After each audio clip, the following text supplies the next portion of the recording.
Welcome back to my sewing room. Today I'm getting started on one of my Valentine's Day outfits. I need two actually. I'm going to one Valentine's Day with a girlfriend and I'm going to another at my daughter's school with my daughter. So a few short days away from Valentine's Day and I need two dresses, and then one for my daughter and then one for Valentine's Day with my husband. So I don't know how much I'm going to get done, but today we're working with this vintage sewing pattern. It is a Simplicity 2219 from the 1950s, and I'm going to do the red dress out of some red satin. So I'm hoping it looks just like the pattern envelope. We shall see. I'm not going to do the bow at the neck because I'm wearing the cape that I made in one of my previous videos, but I am going to do the bow at the waistline. So I'm excited to see how this makes up. So I'm going to get started as I only have a few short days to get this done. Thank you for all of your support on my last video. Thank you for the encouragement for the dress for the New Orleans trip. It was a whole thing. Check out the New Orleans trip playlist if you have not seen that or if you don't know what I'm talking about. But yes, thank you for all of your support on that. If you would like to continue to support the channel and help me grow the channel, then please give this video a like, a comment, or a share. Check out my channel memberships that are now open. I'm also over on Ko-fi where you can leave me a virtual tip or give this video super thanks. So with all of that said, let's get started. We're gonna make a red dress. So I think I've changed my mind. Okay, so here's why. I want to wear the cape that I made, and this neck detail is so nice, but it'll be covered up by the cape. So I'm thinking to just go with this simple silhouette, and then that way the cape can be the star. So I'm gonna put out a short and see what everybody thinks. But I think we're switching it, even though I already ironed the pattern pieces for that other one. But I think we're gonna switch to this. So as the sewing pattern changed, so did a lot of other things.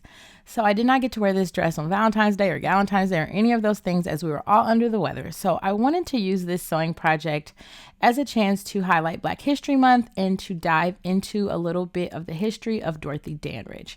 She wasn't just a film icon, she was a fashion trailblazer who continues to inspire designers and creatives like myself around the world.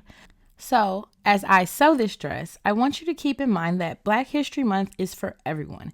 It is a time to honor the rich legacy of Black culture and artistry. So grab a drink and get cozy, or your fabric and thread and imagination, and get to sewing, and stick around and enjoy the video. So this is the front of the dress. I know these marks look crazy. I did my best to try and mark it. It was pretty difficult not wanting to mess up the pattern. But this is the outside. I decided to do this for the entire dress, and we're going to make the bolero out of red, and then that way I can alternate between having the cape and the bolero. So the lining stops here. They want me to base this down and then treat it as one piece. So yeah, and then we'll put the darts in it as one piece. And then we're gonna have boning. Boning is gonna go here at this little square, and then here too.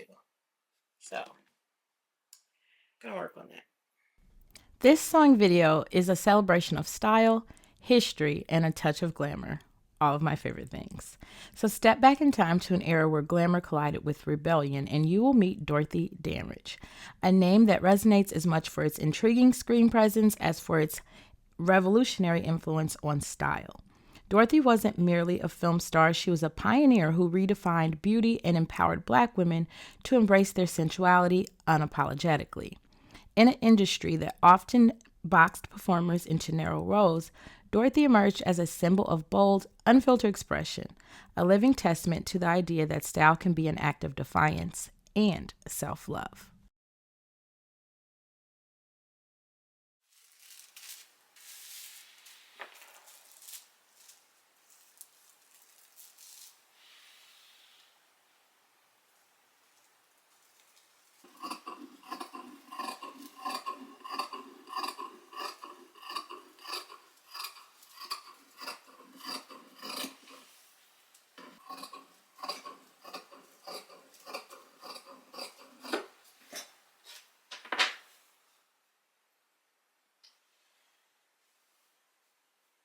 Dorothy's allure went far beyond her on screen persona.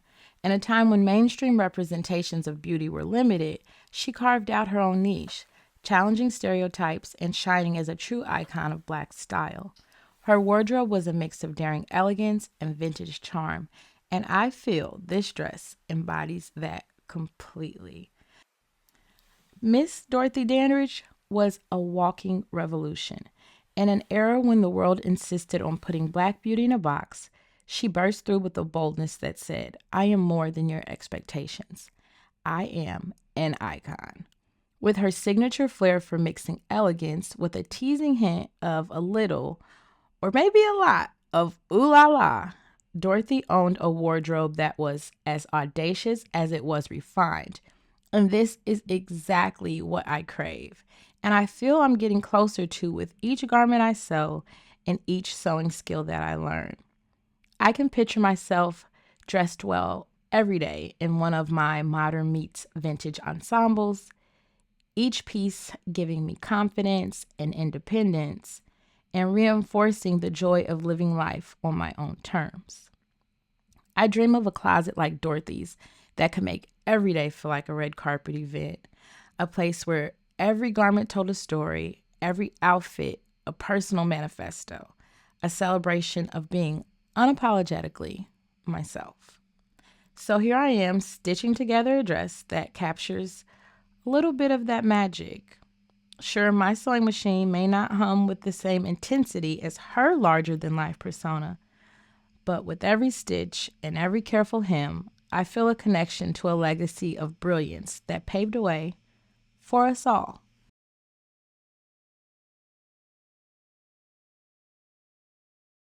So we're making good progress with the front. Um, it's looking pretty good. It gets boning in the bodice. Over here we have the back. Need a zipper, kick pleat situation. I've basted it down in the inside, but the accessories have come. So ordered everything off of Amazon. Let's see what we have.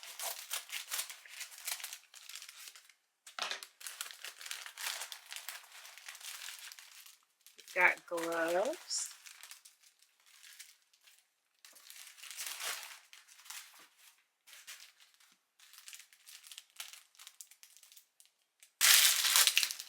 Oh, they're so cute.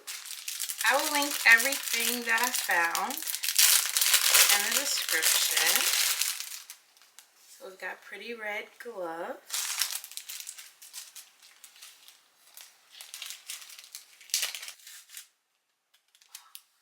A pretty brooch.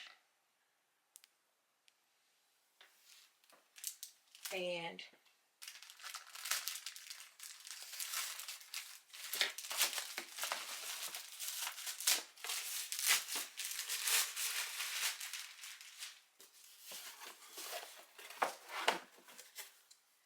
we got shoes. I thought they were going to be satin, but they're so cute. So we got shoes. I could have worn the ones from last year that were like a suede texture, but I thought those were set. And then, I'm not sure what the heck this is. Oh, the purse.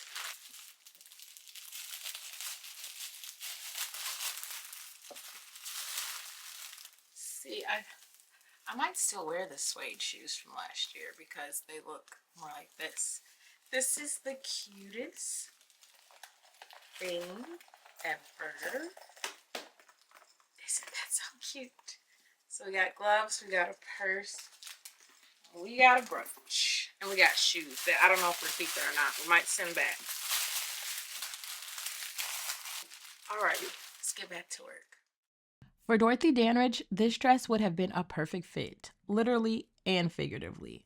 A celebration of individuality and a tribute to the art of turning everyday attire into a powerful statement. As I looked at every photo of Dorothy I could find on the internet, in most photos, she was wearing this style of dress, this silhouette, and it looked so fabulous on her. I love how she managed to merge elegance with the va va voom, like a wink at the world that said, I know exactly who I am and I love it. As a Black woman forging her own path, she redefined beauty standards and set a benchmark for self confidence that it continues to inspire.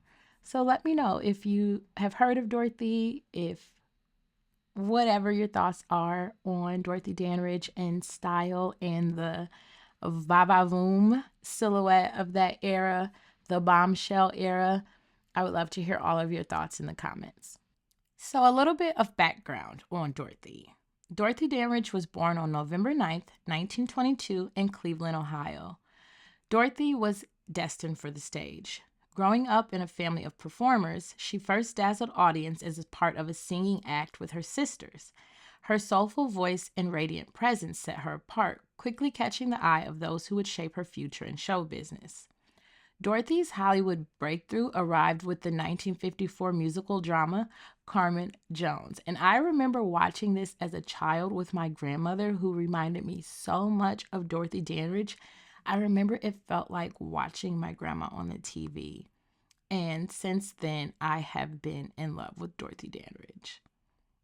Her mesmerizing performance not only showcased her remarkable skills as an actress, singer, and dancer, but also earned her an Academy Award nomination for Best Actress, making her the first African American woman ever to receive such an honor. This historical achievement opened doors in an industry long marred by racial barriers, marking a milestone in the fight for equality on screen. But behind the glamour and accolades, Dorothy's journey was marked by challenges. In an era when Hollywood typecast and marginalized Black talent, she navigated a world of limited opportunities and personal struggles with grace and resilience. Her career, though brilliant, was also a poignant reminder of the hardships faced by pioneers who dared to shine in a divided society. Despite the obstacles, Dorothy Dandridge's legacy continues to inspire. Her story is one of audacious talent, groundbreaking achievements, and a lasting influence on future generations of artists. Today, she remains a symbol of both the triumphs and trials of chasing one's dreams, a reminder that true artistry transcends the confines of any era. So, as I sew this dress, I'm not just crafting fabric into fashion.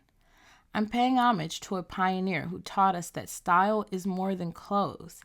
It's an attitude, a bold declaration of self-worth. I aspire to embody a fraction of Dorothy's fearless spirit, to mix elegance with provocation, and yes, to one day perhaps have a closet that even Dorothy would envy. So you have watched me get through a lot of the sewing of this dress. Here I am putting in the zipper, and I went with red because it's going to be an exposed zipper. I thought that would be a really cute touch to have it showing like that. And here is the hem that I went in and did by hand, so there was no visible stitching on the outside. And this project took a lot longer than I expected, but the end result ends up being so worth it. So, this dress actually had three different jackets. There is one video already up of the first cape that I made, and then I made a second cape that you will see on the end of the video. I used the same pattern as the New Orleans trip cape, which I love. But then I decided to make the bolero that actually came with this sewing pattern that I did not have plans on making. So here's all of the pattern pieces laid out, and then I proceeded with getting them cut out. It is so funny because I did not have plans on making the bolero. I didn't know how I felt about the bow, and then I already had two capes to go with this dress. But spoiler alert, the bolero ends up being my absolute favorite. It did give me a lot of trouble, as you will see coming up, but I think in the end it was so worth it. So at the end, when you see all three looks, I want you to make sure you let me know which is your favorite. So make sure to comment below which is your favorite look when we get to the end. I also did my makeup for the final photos in a full-length video, and that is up as well, and I will link that. Let me know in the comments if you've seen it already or not.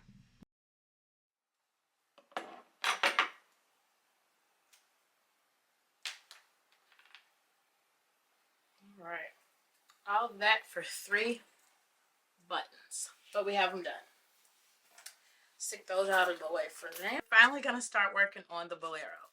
So for step 1, it wants me to face this yoke piece. So we're gonna do that. We're gonna pin it together, and then we'll pin the darts and the facing and the bolero front. So we're using the red shiny part. So that's the right side. That's the wrong side. So these will get pinned together. And I think it just wants me to do it at the top edge. I need to check and make sure that that is accurate. And I ended up facing the bolero with the same fabric that the dress is made out of. And so it's not visible, but it's like I know that it's there. So it's a little special to know that the inside matches the dress, even though I do the bolero in the solid red. I do actually put the knot on the bow out of the brocade that the dress is made out of, just so it's like a little hint of the brocade there, so you can tell that it's a matching set and that it was intentional. But I wish I had done things a little differently with the 3 different versions of the jackets for this dress. I would love to hear how you would have mixed and matched the fabrics for the 3 different jackets, so let me know. So I've gotten most of the prep work out of the way. So we've got that yoke piece pinned together. I have the darts drawn on for the front and the facing that need to be pinned in. And then I'm setting up to do a live stream. I'm going to do a members only live stream where it's going to be more in depth. Like a lot of what happens I have to cut out so I don't put out a 2-hour long video. So I'm setting up to do a live stream that starts in about 5 minutes. Kind of show what goes on behind the scenes and how I get the content made and how long it actually takes and all of those things. So I want to get these prepped for the sewing machine before that starts. Consider joining channel memberships. The live streams are at any level, so $2.99 a month will help support the channel and get you in the members only live streams. I will still be doing regular live streams that are not behind a paywall. I will still be doing those, but these longer, more in-depth ones will be members only. That shows more of my secrets, I guess you could say. And just to help support the channel. If you can't support in that way, then please remember to subscribe if you haven't already. Turn on the bell notification so you get notified when I post a video, and share.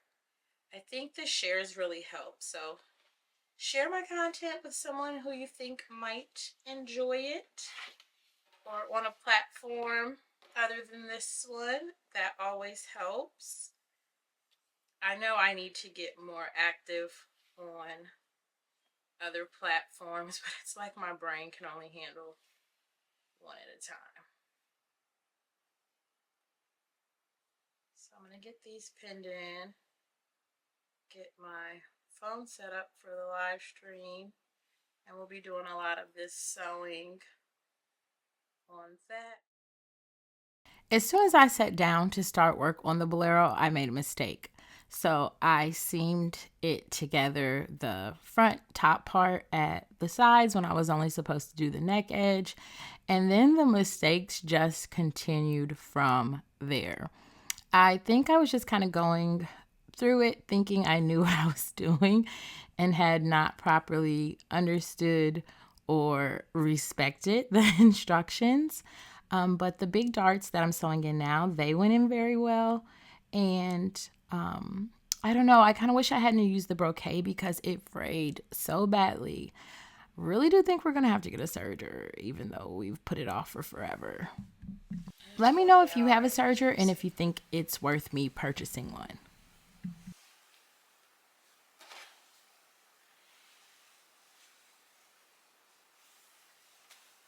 Doesn't quite make sense yet, but it will.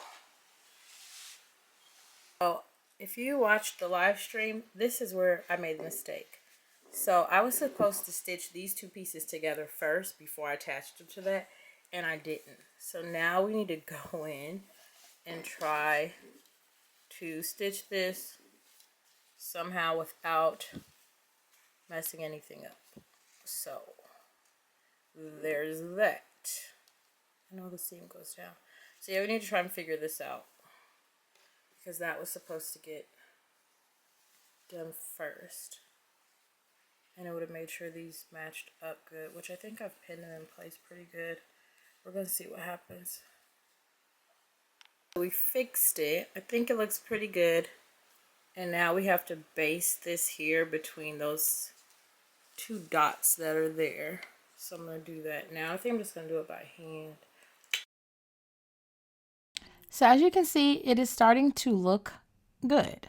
And then just more mistakes started to happen. So at this point right here, I'm putting in the 3 darts that each sleeve got. And then I proceeded with putting in the buttonholes and sewing on the buttons that you seen me cover earlier.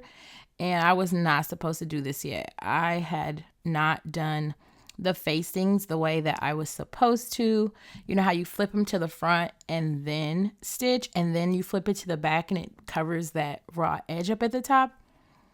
I was moving too fast and kind of just forgot about that part. So here I am getting those buttonholes put in. I will say that if you've been here, you know how I struggle with buttonholes. All 3 of these went in really, really well. So that was a plus. I just did it a little bit too soon. So you will see the rest of the mistakes as they come up. But this bolero was so full of them that it was a lot of sewing mistakes for sure. Here comes another mistake. So getting all of the pieces situated that I've been working on, I ended up, now I'm trying to get the front to the back. And of course, you sew right sides together. I have a wrong side and a right side. Took all that time pinning in place and getting stitched. And then out comes the seam ripper. You're not sewing until you pull out the seam ripper. So I unpicked that one, and now I have to flip them around. I was confused about the right side because I have that bow piece, the knot, basted on there, and I don't know, I just wasn't paying attention. So now this is right sides together, and I think I am not even going to pin. I am just going to sew with my fingers crossed, which is not a thing. Oh, dropped the needle.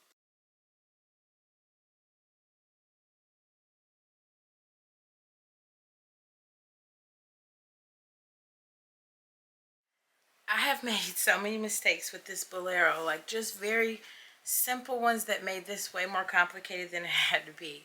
I put the buttonholes and the buttons on before the facings, and so I had to unpick things and take the buttons off. I've done one side. I've been able to fix it, the top and the bottom. And now I have to do the other side where the buttonholes are. Have not figured out how I'm going to fix that just yet. I've made some very simple mistakes that I've been trying to fix for the past hour or so, I'd say. Maybe longer, but this could have been finished. Should have been finished. So I think for the most part we've been able to fix the mistakes. Now we're going to face this part. Hopefully this is the way this goes. And I don't know. I was probably not supposed to do this part yet. I had to fandangle to make this work. But I think for the most part it is. See, this is the bottom of the back facing. It needs a good pressing. The neck edge looks pretty good. We have to get that marker off. So for the most part, I'm happy with it. We're gonna get this facing piece put on, then the bow and the sleeves, and that is it.